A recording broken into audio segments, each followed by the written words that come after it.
Good day everyone! Sa videong ito, ating alamin kung ano yung mga common na pinaprintan through sublimation process. So let's start. So itong mga to, yung mga nakikita nyo, ito yung mga consumables na pwede for sublimation printing. So first, itong mga klase ng mugs and tumblers. Ito yung white mug, pinakamura sa lahat ito. Ito yung pinakamura, white mug, so ito yung pinakamabili. Then, ito, 11 ounce pala. Usually, mga 11 ounce din po mga to. May bagong version ng white mug na 15 ounce. Ito. Tapos, ito, stainless mug. May enamel mug din pero wala yung sample ko. Ayan, but stainless mug. Then, ito, full colored mug. Ang magandang design dito is kung ganitong black yung nasa inyo, i-black nyo din yung background ng image na printan nyo. So, example,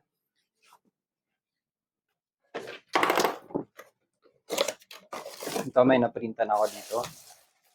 Ayan. So, mas maganda sa full colored mug, i-black nyo yung background niya.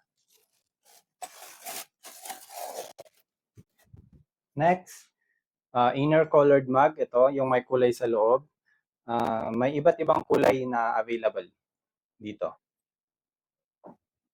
Ito naman, magic mug. Ito yung pag nilalagyan mo ng mainit na tubig, pumuputi or nagiging dirty white para makita yung na-print na image. Ito din, ito yung basic, yung common, yung dati. Pero gumawa sila ng magic mug na, na heart handle. Ayan.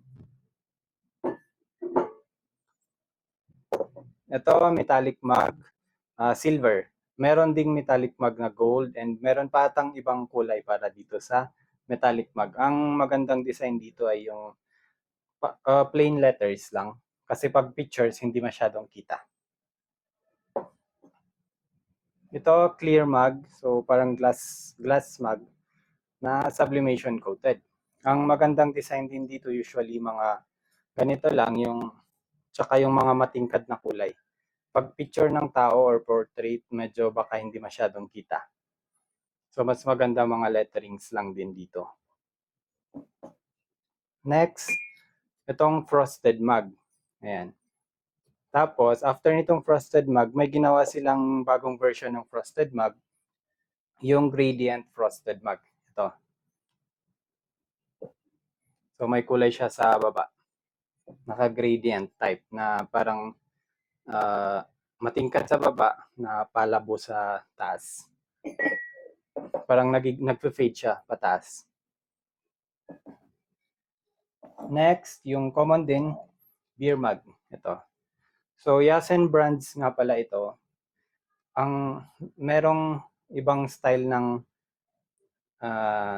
clear na beer mug. Iba yung shape niya. Baka sa Quaff yun. Pero ito Yasen. So, ito yung mga beer mug. Frosted tsaka clear. Ito naman, soda. Frosted soda, glass. Tapos ito, clear. Ito, frosted mason jar. Ayan. So, sa mga cafe, usually ginagamit tong mga to. Pero pwedeng personal din. Kasi pag sa cafe, baka mabasag. Ito, sports bottle. Glass sports bottle. And printable din siya. Yung printable part lang nito is itong may white part. Ito. So, may iba't ibang shapes. May square, rectangle, tsaka circle.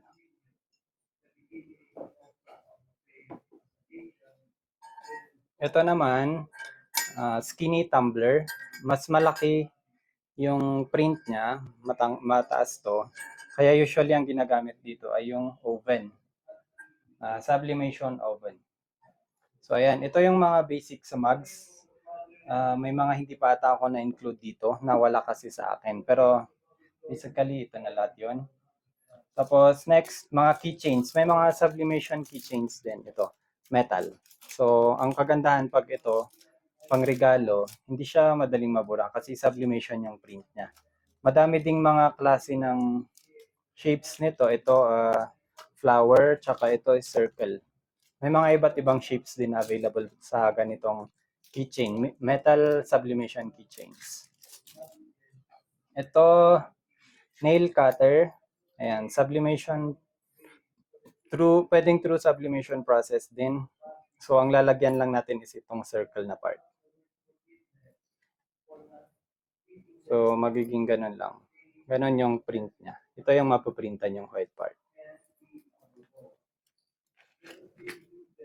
And then, ito sublimation printing din. If jigsaw puzzle. E for jigsaw puzzle. And then, may mga ano din. Ito, sublimation plaque. So, yan. Glass plaque din to. Medyo may kamahalan din yung mga to. May iba't ibang shapes din para dito. Ayan. So, ganito siya. Tapos, mayroon dito yung glass niya na stand. So, ayan. Dito. Ang paprintan natin ay itong white part na naka-mirror para makikita siya dito sa kabila, sa other side. Tapos, gagamitin natin itong pandikit. Then, ididikit natin pa ganyan para mag-stand siya.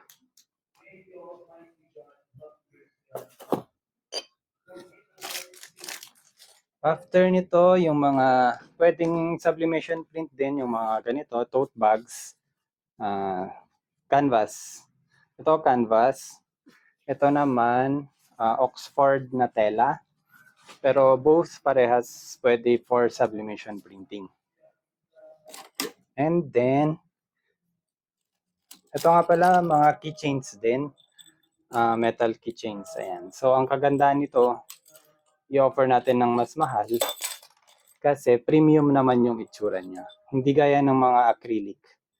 So, hindi to basta-basta nabubura. Ayan. And then, mga t-shirts na for sublimation, ito, dry fit. Kasi hindi pwede ang sublimation for cotton.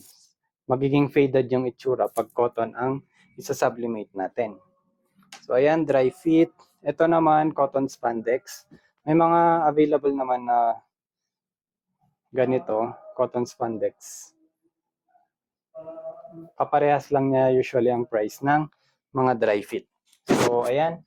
Basically, ito yung common na ginagamit for sublimation process. So, sa pag-print ng mga ito sa susunod nating videos, yung mga tutorials. Bale, sa video ito, ipapakita ko lang yung mga pwede nating printan through sublimation process. So, ayan, thank you so much for watching and see you sa ating next video. Bye-bye!